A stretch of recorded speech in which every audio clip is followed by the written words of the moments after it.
Good evening, everyone. Come on in the house. We are so pleased to have you with us today.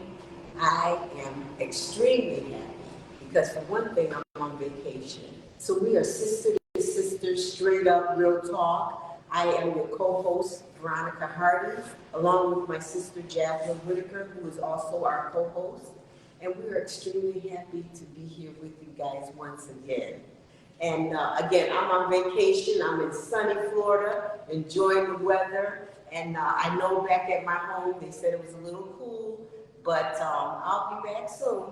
But I wanted to take advantage of the fact that I am in Florida, and being that this is a live platform, what I am doing is also, of course, working a little bit too. So with that being said, we have a special guest here with us today. And,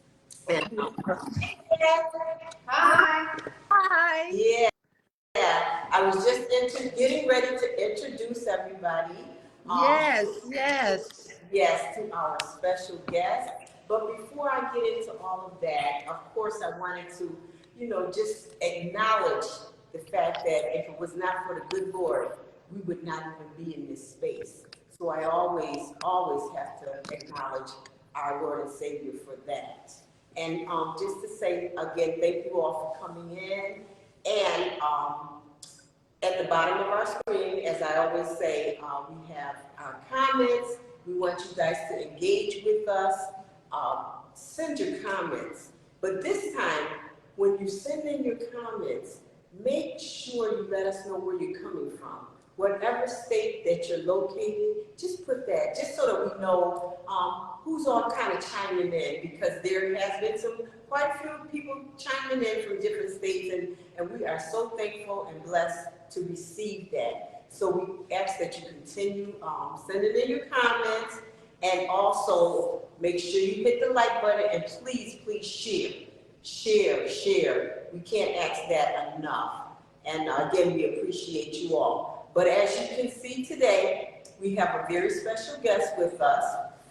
And our special guest is Dr. Aissa McGuirl. She is a doctor of physical therapy, and also she is the mom to my youngest granddaughter, Gianna. So we're very proud that she, when I sent out the invitation, she of course accepted it. We want to say thank you. Oh, thank you for having me. I'm so excited.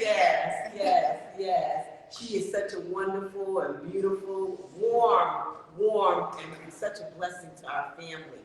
But just let me tell you all a little bit about Dr. Aissa.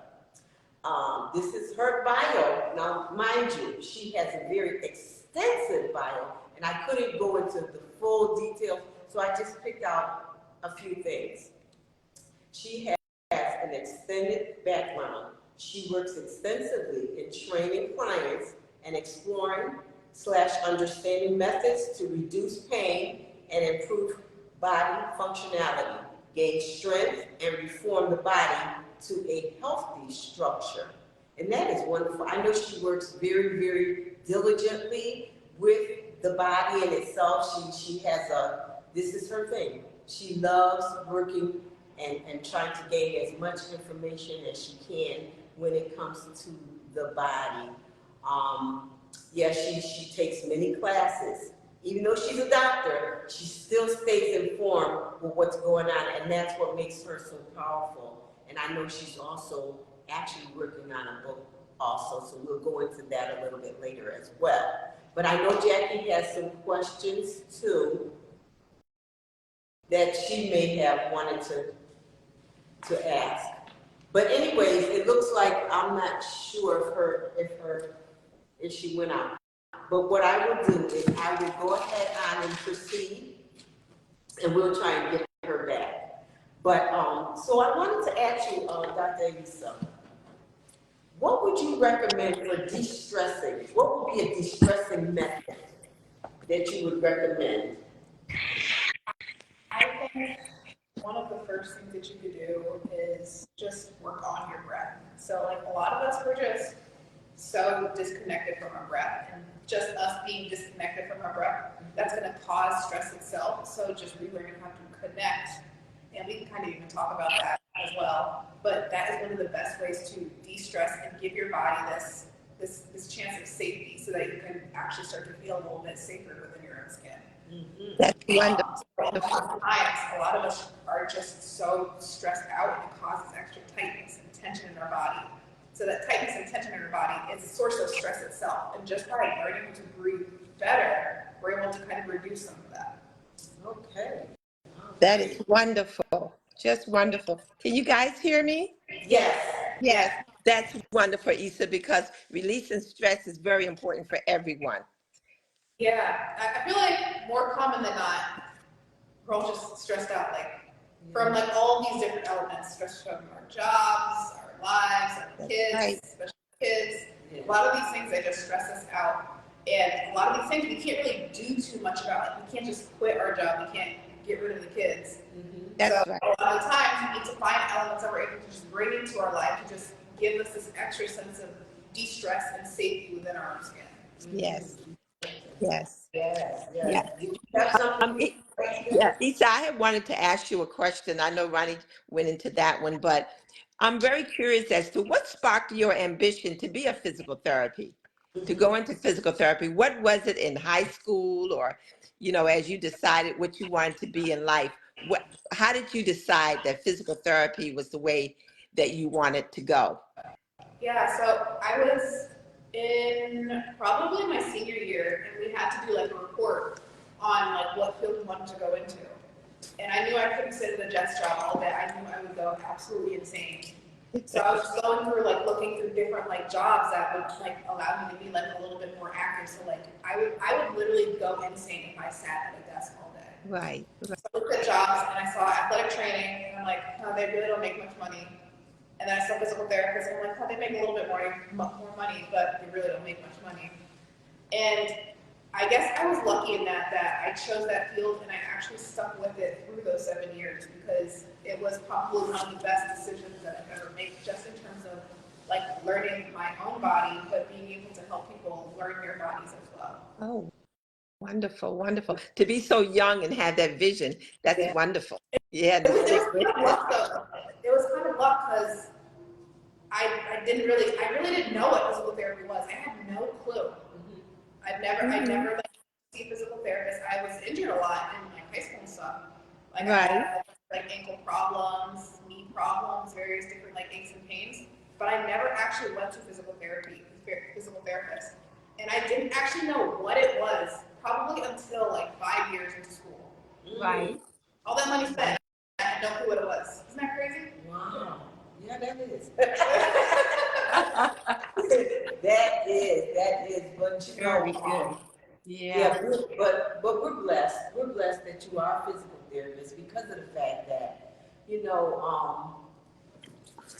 a lot of times things happen to you, and you don't know, should you go to see a physical therapist? Because a lot of people hesitate to even think about taking physical therapy. Some people feel, oh, it's a waste. Why should I go that route? So my question would be, do you feel that people should actually look at physical therapy as a method to take, or just, because a lot of people will go like, I'll just go to the doctor and, let him give me the medication, and why should I follow up with a physical therapist? What would you recommend? Do you think that they should definitely seek in going for physical therapy, and why? Hard yes.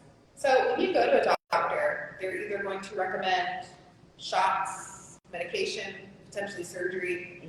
And a lot of these things, they're kind of just band-aids. Like they're never addressing why you are hurting in the first place. Because you're going to go to your doctor to say, maybe I have pain. You're going to go to a physical therapist, maybe I have pain. And if you don't address why it's hurting in the first place, it's probably going to come back. Or it's going to kind of go spiral into different things going on into your body. So it's really important that you do kind of like address why these things are hurting in the first place. And there's different types of physical therapists. Like not every physical therapist is the exact same. But having somebody address how you move and kind of addressing like why it's hurting in the first place it's going to be essential, because if you don't address it, these things will likely get worse. And that medication, it'll likely wear off. That shot will eventually wear off. Or that surgery, yeah, it might help, but it also might not help because you didn't address the root of the issue, and it could go on to affect other areas in your body. And I know it's a little bit harder to put in the effort to go to physical therapy because it's not an instant solution. It takes effort, it takes time, it might be a little uncomfortable, you might be stepping outside of your comfort zone, but it's so important, because if you don't address it, these things will start to nip you in the butt. Right.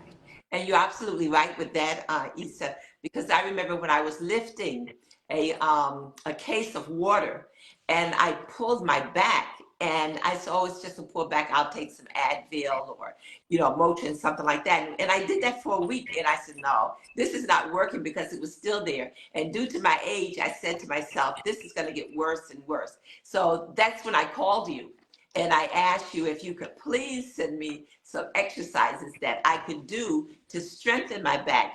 And you sent them to me, and I did them, and it went away. Every day I did those exercises, and it went away. So thanks. I It's my appreciated favorite that. form of medicine. It's actual medicine, but it's actually medicine that your body needs, that it's actually supposed to have. It is so vital, and I don't think we talk about it enough. We talk about strength training at the gym, maybe doing some cardio, but just movement. Movement is actual medicine that heals your body, and we just need to talk about it more.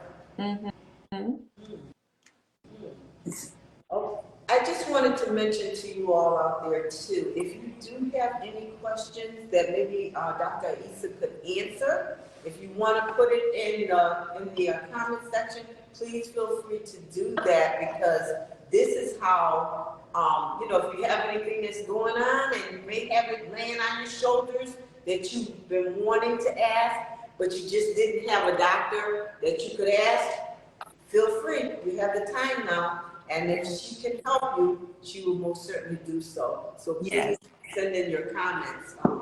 Yes. Look forward to that as well. Yeah. But I also want to ask Issa, I know in a part of your bio you had big picture fitness and lifestyle. That was your training and technique. Could you elaborate on that a little bit for us, please? Yeah, so the big picture is kind of just looking at everything in total. So as a physical therapist, I'm working with people with all different types of injuries. So neck pain, back pain, shoulder pain, knee pain. I also see people with pelvic floor conditions. So that's kind of just part of it. That's where people usually come to see me.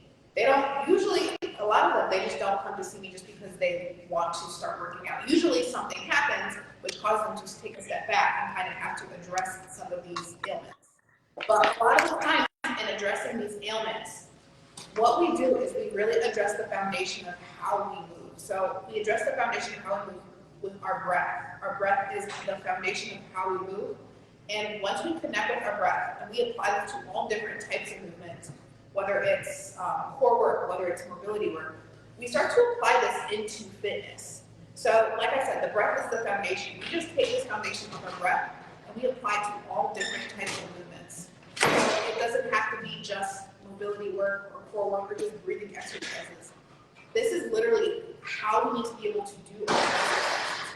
And when we tie this in, we tie this core work into our fitness work, this is how we see better results.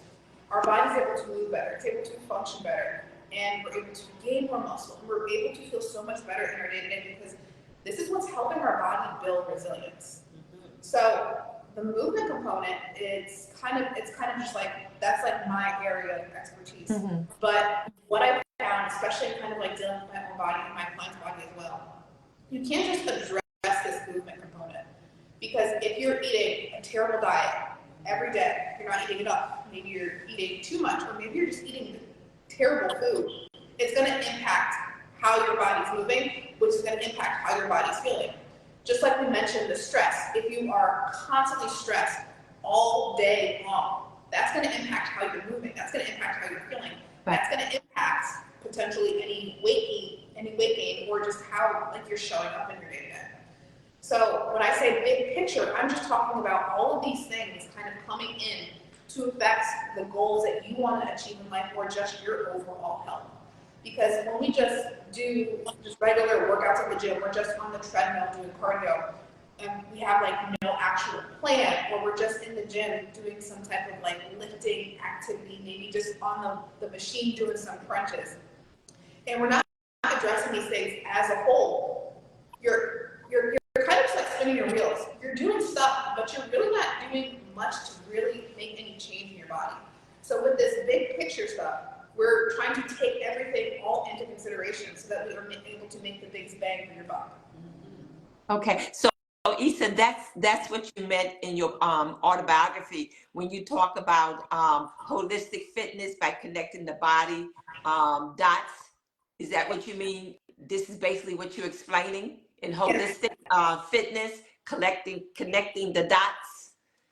Yes, by connecting the dots, I just mean how everything in your body is connected. Like we address things, like we just address one body part at a time. We just maybe just like our stomach pain, we just our knee pain. When in actuality, all of these things are connected to each other. And when we understand these connections and then we take the steps to improve all these connections at the same time, we're able to get a bigger effect out of all the things that we're doing. So would you recommend that if a person is going to go, let's say to a Y, that's just an example, or any fitness center, that they really need to connect with someone in that center so they can actually show them how to do certain machines? Because you can really hurt yourself. Yeah, if you are just starting off, I think it's best if you're able to start seeing some type of professional. And like I said, there's so many different professionals out there, and everybody's like level of education, everybody's level of experience is going to be very different. But if you're going to a Y or something, they offer so many classes. So if you have no clue what you're doing, I think just starting off with classes, even getting a trainer, would be very important. So when you go to a Y, they're going to have various different classes. They're going to have strength training classes. They're going to have potentially cardio classes, potentially yoga, mobility types of classes. All of those are very important. All of those are required. And if those are the resources that you have available, use those resources. And though they might not be able to kind of connect in every level that I'm talking about, you're able to have somebody that's there with you that knows a little bit something about the body, and you're able to do something on a consistent basis to see results. Like the biggest problem that I find is people go to the gym and they literally have no plan, no idea of what they're doing.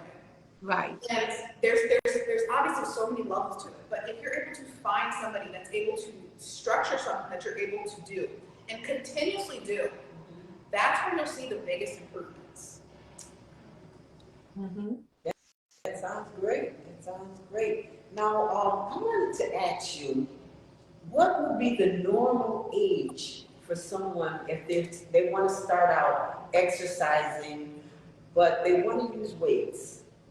So what would you recommend for the normal age to get started in doing that? Because I know a lot of kids, when they're going to school or if they're in some type of, some type of sports activities, they want to get into doing exercises and they want to use weights. Is there a certain age that they should start, or? I think when they're younger, I think it's more important to just get them moving and being able to do these movements appropriately. I don't think there's like a specific age because all these kids, they're so different. But when they're able to kind of like do things with good form, like it looks like they're stable, it looks like things are relatively straight, not like they're falling all over the place.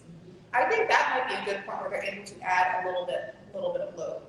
What I've seen as more of an issue is when these kids, they don't have the proper form, like they're doing these exercises like all over the place, they have no control whatsoever, and then they start to add load on top of that.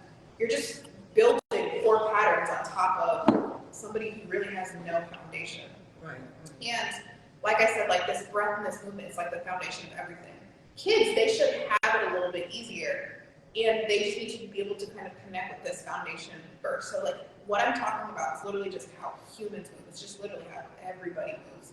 And we just need to be able to start to move better and then start to load it over time. Okay. Mm-hmm. Mm-hmm. Sounds great. Sounds really, really good. Right. Did you have a question? That Yeah, you Issa, I had another question. And this is basically geared toward our females. After a female have had a baby, birth, and many times they do the pelvic tip and all that kind of stuff.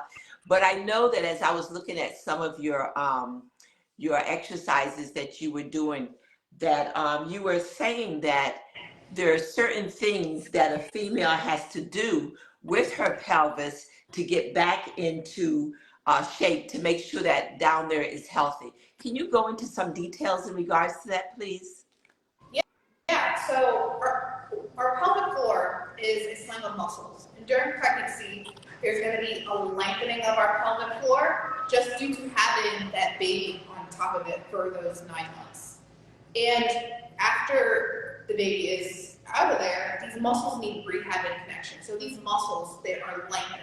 And when muscles are lengthened, especially for an extended period of time, they're going to be a little bit weaker or not work as well as they once did. But our bodies are so resilient. When we start to connect with these muscles better, this is what helps us build strength in these muscles over time. And the way that we do this, the way that we connect with these muscles, is through our breath. So like I said, like this breathing is literally the foundation of our movement. So whenever we're breathing, what's happening is we're actually contracting that pelvic floor. So whenever we breathe out, we contract that pelvic floor or kegel. Whenever we breathe out, we're also contracting those deep ab muscles, which also get lengthened and weaker whenever there's a baby in there. So when I say this breath, it's so important in everything. It's important in alleviating stress, but it's also important in connecting with these pelvic floor muscles, that deep ab muscles, which a lot of the times, a lot of us have weakness in, especially those of us that are moms.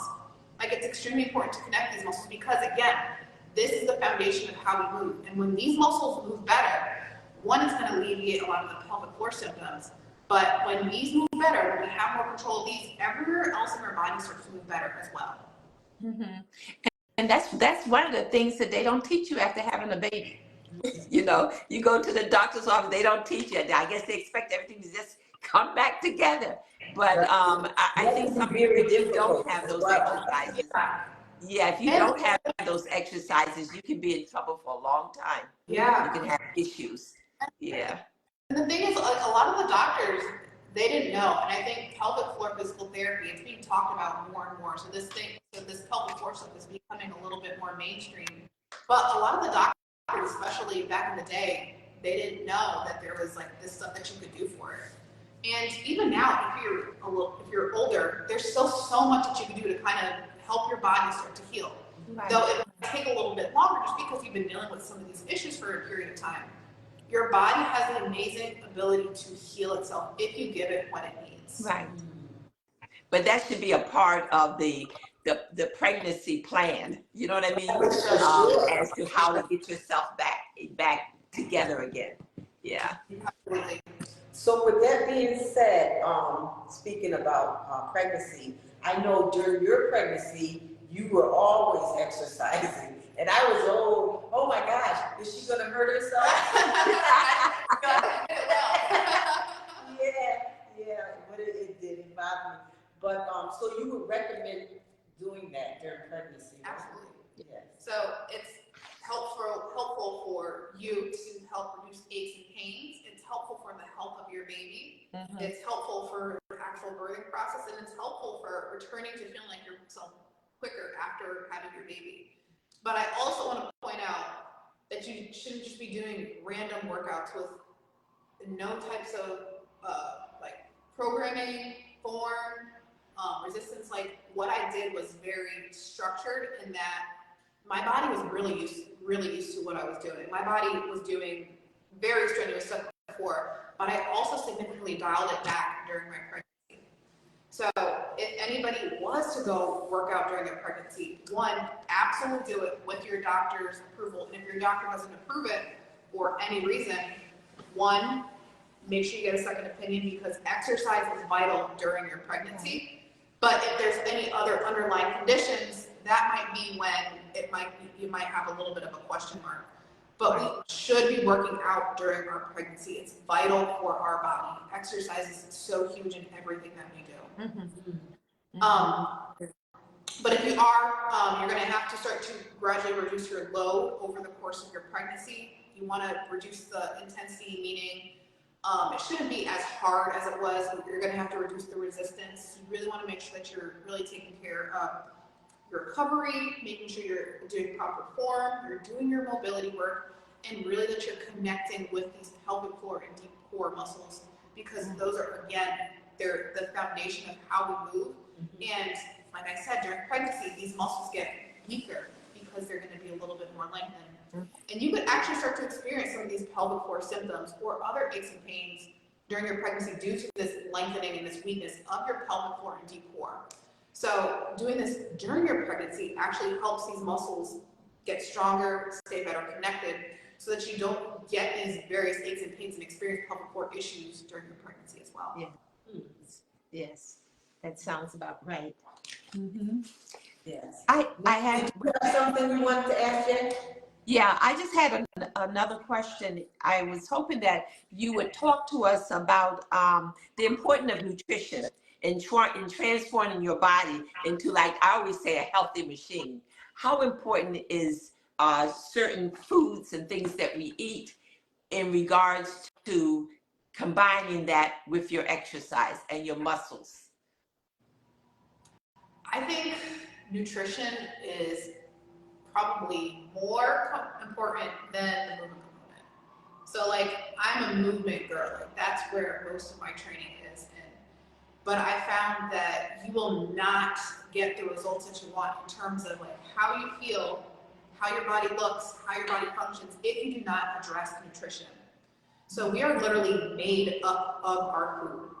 So like your skin, your bones, everything in your body is made up of what you eat. And if you were eating junk all day, you're made up of junk. Like you're just, your body is just junk. So we need to really just start taking care of the types of food that we eat, the amount of food that we're eating to fuel our body. So I usually kind of like lay it out in like these three tips. One, we want to prioritize protein from whole food sources. So by whole food sources, I just mean like foods that you actually have to cook. So a lot of us, we're deprived of protein, and protein is literally everything in our body. So I say 3 to 4 meals per day, protein from whole food sources in every meal. And then we want to start to prioritize plants, have a whole bunch of plants in every meal. And that's going to look a little bit different from person to person.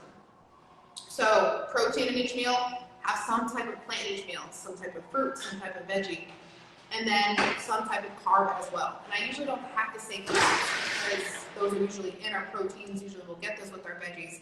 And a lot of us have like a lot of excess fat regardless, so I usually don't say that. But this is what your plate should look like. Protein, some type of plant, some type of carbs in every meal of whole food sources. So at the stores, you're going to find a whole bunch of this pre-packaged stuff. And a lot of these pre-packaged stuff, they have a whole bunch of junk inside them. So if you go to the store and you read a nutrition label, and you just go through the nutrition label, and it's just endless. Like there's just so much stuff in the nutrition label. And you look at it, and it's like, what is it? I can't even pronounce it. Is that food? Is that a chemical? It's probably a chemical. So we want to limit the amount of chemicals that we're consuming into our body because, one, that's what we're going to end up being made of. We're going to end up being made of all these extra chemicals that are put into our food. But when we're actually eating whole foods, if we're actually eating a piece of meat, we're eating a piece of actual just chicken, we're eating a piece of just actual beef, we're eating just some actual beans, or just eating some actual fruit, that's going to fuel our body. That's going to help our body be made up of all this good stuff. And it's going to give us so much extra micronutrients to help all of our systems in our body function better. And a lot of us, we also have a lot of digestive issues as well. Like we feel bloaty. Yes. Maybe A lot of women go through that. Yes. constipated. All of that has to deal with the foods that we are eating. Because if we're eating all this processed junk food, it's just gonna back us up. And then when we're getting the protein, the fruits and veggies, one, the protein is gonna help build our body, but when we get these fruits and vegetables in, they have something called fiber in them. So the fiber is really helpful in cleansing our digestive tract, but it's also really important for our hormones, getting rid of some of these extra chemicals that are in our body, helping us regulate our blood sugar, and just helping us feel better overall. So protein, whole food sources, plants, some type of carbs, 3 to 4 meals per day, and that's what's going to help us fuel our body. And when we're doing this in combination with exercise, one, we're going to be building muscle, and two, it's going to help our body just function better in our day-to-day, just to being able to be fueled more, but also having more muscle mass in our body, because this is what helps us do everything in our day-to-day. And muscle is the organ of longevity. So if you do not have enough muscle, one, is going to cause you to sacrifice your bones. So your bones become a little bit more brittle. Two, this muscle helps us do everything. Like if you feel like you are having a hard time making up the stairs, or hard time getting up from the chair, or just various different things throughout the day, your body likely needs more muscle mass. And you're not going to get more muscle mass if you're not eating appropriately, and then backing this up with strength training as well.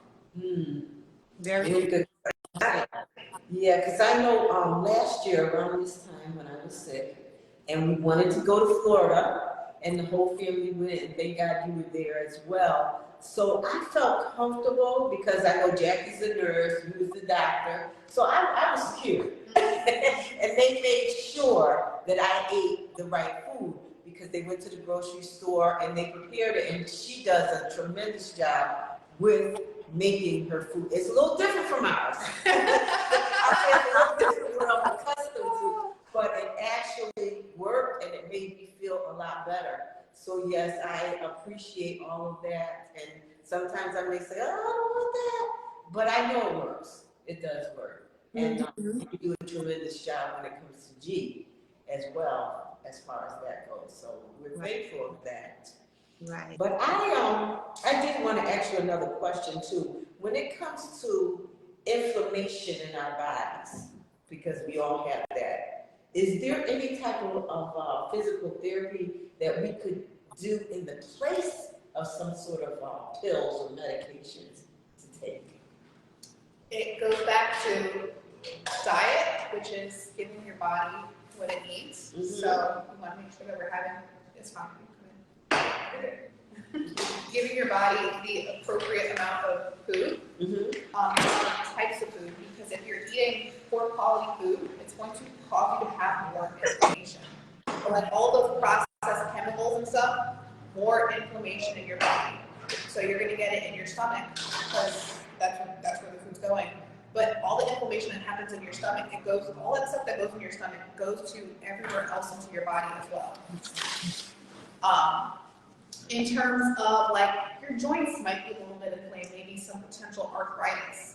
So when we get inflammation or arthritis, that's literally just like our bones just kind of like compressing together, rubbing together. And that rubbing together, that compression causes a little bit more of that inflammation. But how we start to alleviate that compression or inflammation is just start to move a little bit more, incorporate a little bit more mobility work. So we have more mobility in terms of like our quads, or like the muscles in the front of our thighs, our hamstrings in the back of our legs. When our muscles start to move better, we're able to kind of reduce some of that compression on that joint so that there's more space, so there's not that constant banging. And that's what's going to help to reduce the inflammation. So the biggest thing, if you're trying to reduce any inflammation, if it's like a painful joint, whether it's like a condition that you've been diagnosed with, improving your diet and starting to move better, they help in any way, shape, or form. So when you say regarding the diet, is there more of a specific one, like more protein or? So the way that I know people like to hear like, eat this diet, but everybody likes different things. Everybody has different things available to them. I say eat a whole foods diet. And by whole foods diet, I just mean food that's in whole form. Like we should be cooking most of our food. Ideally, if you're able to buy like the organic, the grass-fed foods, one that's better for you because it's going to reduce the amount of like chemicals into your body. But two, all of these better quality foods, they also cause you to have less inflammation just due to the content that's in them as well. So quality of your food is so vital. So if we just start to eat more of this whole foods, literally, it could be anything. Like if you like turkey, it could be turkey. If you like beef, it could be beef, it could be chicken. It could be rice, it could be beans. It could be all of these different things. All the things that we actually like to eat.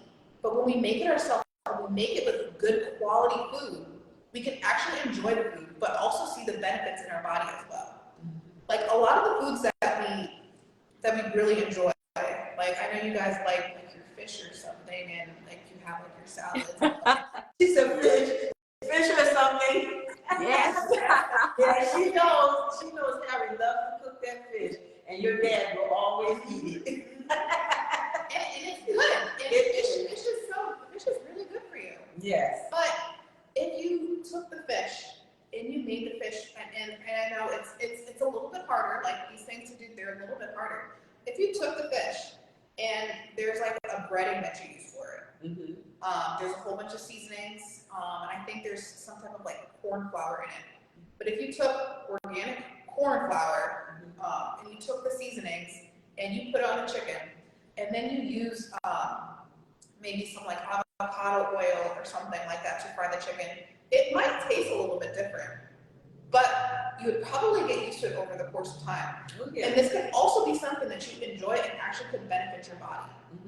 Same thing with like the mac and cheese and stuff, and like even like the pasta dishes. You could take different types of pasta that's made with better quality ingredients, and you can literally put them into the pasta that you would typically enjoy. It might taste a little bit different, but you get used to it over the course of time, and it actually starts to benefit your body. Okay. So it's just kind of like stepping outside of your comfort zone. Like I know we get so used to like living this certain way, and it feels like we can't change the things that we've been doing for such a long period of time. But that's only your mindset. That's only you telling yourself, no, I can't do this because I've been used to living a certain way. Right. But once you start to just take these steps, it becomes so much easier, and you see so much different improvements in your body. Yes, I understand that for sure. So basically, stay away from a lot of that takeout food and Good tasting stuff. Basically. Yes. And read the labels. I think that's the biggest thing. Read your labels. Yeah. You'll be surprised. You'll be very surprised at what you're eating. And you could think that this is like the healthiest thing for you. But if you just read that label, you'll be shocked. Yeah. I have a friend that she and her family went to Switzerland. And she was saying that, you know, the food over there was so delicious, but they never felt bloated.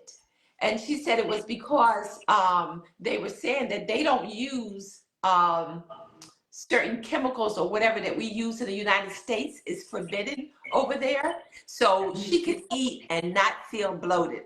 Here she said, every time she eats and her stomach just blows up. And it's, like you had said, I think it had a lot to do with the chemicals that we put in our food to process our food. Not all countries use the same chemicals that we do to process food. I know. We got the end of the stick.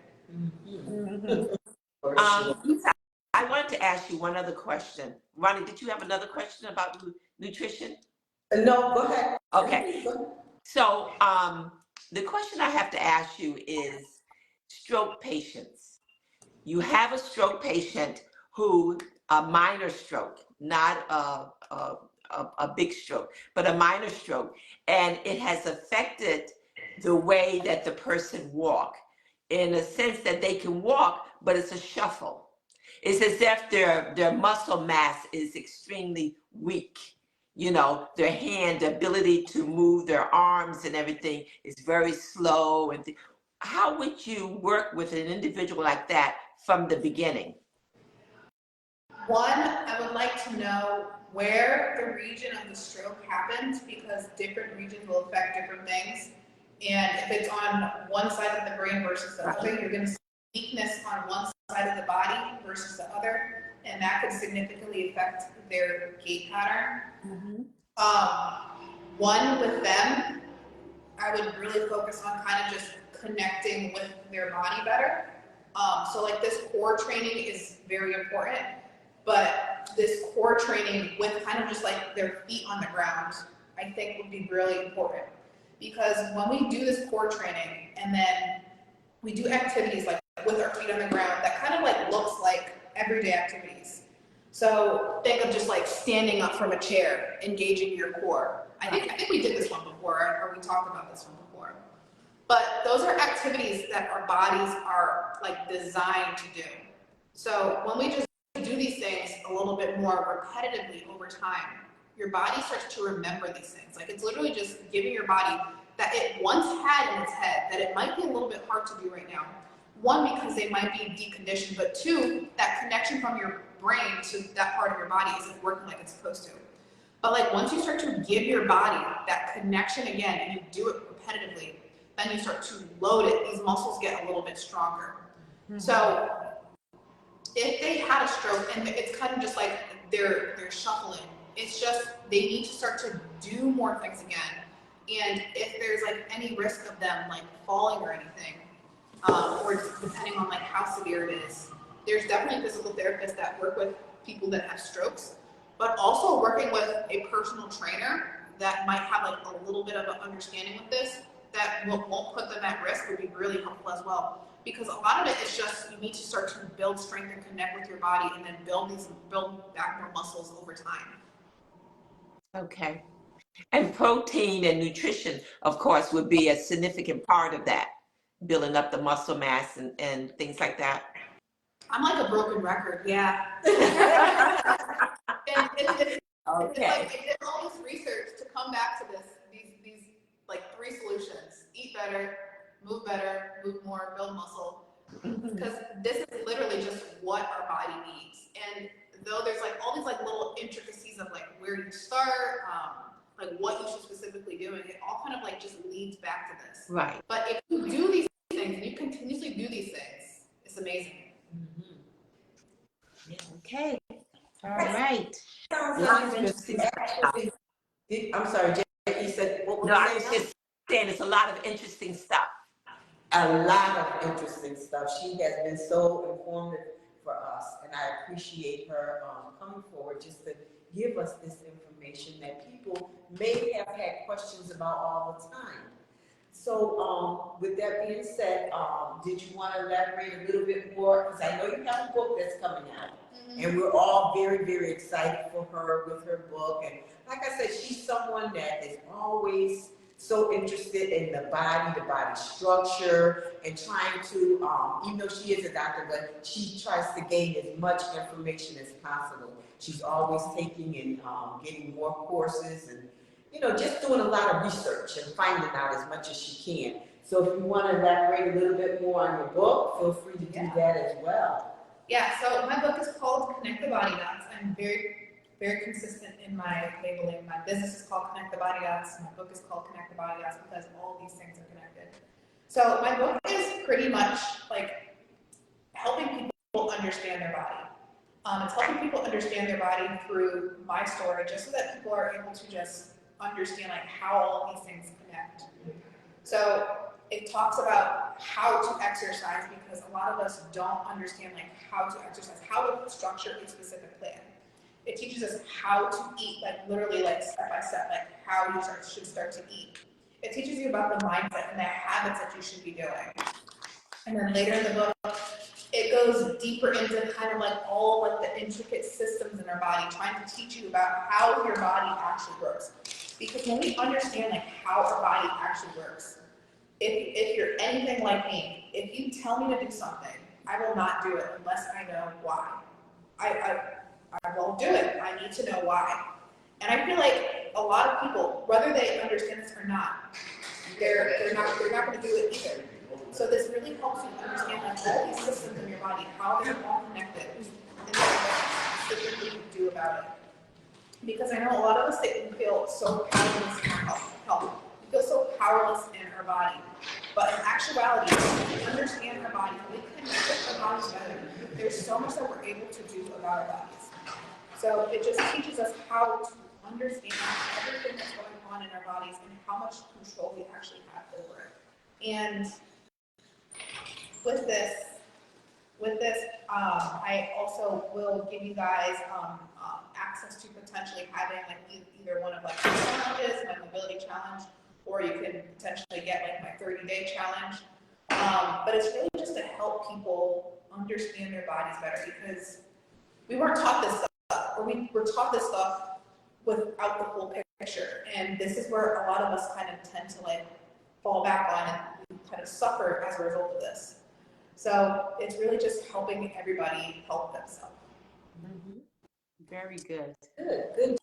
I'd be interested in reading that. Oh, I can't wait. I'm so excited. I've been sleeping away. She's been doing a tremendous job, though, everyone. Yes. So with that being said, Jackie, did you have anything else that you wanted to talk about? No, I didn't have any other questions. I think that you've covered everything pretty much with the body and nutrition and everything. And I'm very grateful to hear, some of the things that you were talking about, because I know my brother just had a small stroke. And once I go up, after he comes out of rehab, we really need to continue the, the physical therapy and everything and work with him, because it's a continuous process. Yeah. It's not just having the physical therapy at the rehab center, but when you come home, you got to continue, I think, doing those things. I think that's so important. And I feel like a lot of us, after like we come back from an injury or like a significant injury like that, like you feel like the work is done, but you're just getting started. Right. Like there's so much more progress you could, like, yes, he made progress when he was in the rehab, potentially in the hospital, but there's so much more progress he can make afterwards. Yes. Yes. Mm-hmm. And I think the information that you have given us will help us help him. Yes, for sure. Can't wait. Keep me posted. You know I will. So everyone, again, we want to thank everybody, but I wanted to say this too. I know Dr. Aissa, she has her own clients, but she's always willing to take in more. And if she, can you explain how they can reach you? Even if you're not within her area, because she's located in Florida, she does it virtually as well. So would you like to explain how they can reach you? Yeah, so you guys can go to my website. It's called connectthebodyguts.com. There's 2 T's. If you want to follow me on YouTube, I post a whole bunch of content like this. Again, Connect the Body Dots. Ironically, on Instagram, it's just Dr. Aissa _. Because that's just been my personal Instagram for forever. But if you want to follow me on any of those things, go to my website to actually work with me. Or just get any other information about yourself, about your body, just go to follow me on YouTube or Instagram. And yeah, I do take clients. I have group programs. I also have one-on-one programs that are highly customized programs. I'm gonna make you work for it. It's not simple by any means, but you will see amazing results if you are interested in any of those programs. Okay, thank you again. And I just want to leave you guys with something, as I always do. Ephesians 5:29. For no one ever hated his own flesh, but nourishes and cherishes it, just as Christ does the church. To God be glory for that. So everyone have a blessed and beautiful, and I'll be seeing those that live in my state soon. But Okay. all All right. Before we go off, can I just see my little niece? Oh, Is she around? she's in another area. We're actually in a different area. She's over there. Yeah. Tell her I said hi. She's not here. She's in a different. She's over at their house. Oh, okay. She's Okay. She's over with Papa. I see. Okay. All right. It was nice talking to you guys. Have a nice trip back, Ronnie. All right. And Aissa.